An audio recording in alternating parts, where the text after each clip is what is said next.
Hey, so today I'm gonna show you how to put the reel lock covers on. I've had a couple people ask me, hey, it gets a little tight when they go to put this thing on, and there is a little bit of a secret, and I'll show you how I do it, and maybe that'll make some sense for you. So it's the end of the day, you've rolled up. What I like to do to make it easier is open my lock up. I take my handle and I put it down here at the bottom position, and maybe even back a little bit.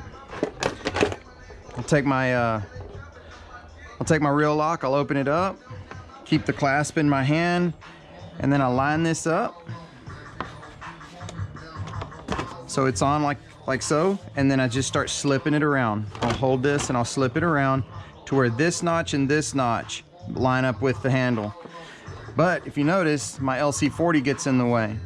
So I'll bring this up to where it's at a working level, and then I'll lock it off. Holding the bottom, I'll take my LC40 and I'll flip it sideways. This is with 125 foot of 2/0 cable. Flip it on sideways, and then now look at it. Now it closes back down, unlock, roll it up to where it's a little more workable, flip the latch down, lock it up, boom, just like that. All right, if you have any questions about anything else, what you see here, if there's anything I can show you while we got downtime with this coronavirus, I'm stuck here at the house, so I'm gonna be making as many videos as possible. So leave me some comments below, and we'll be in touch soon. Thanks for watching.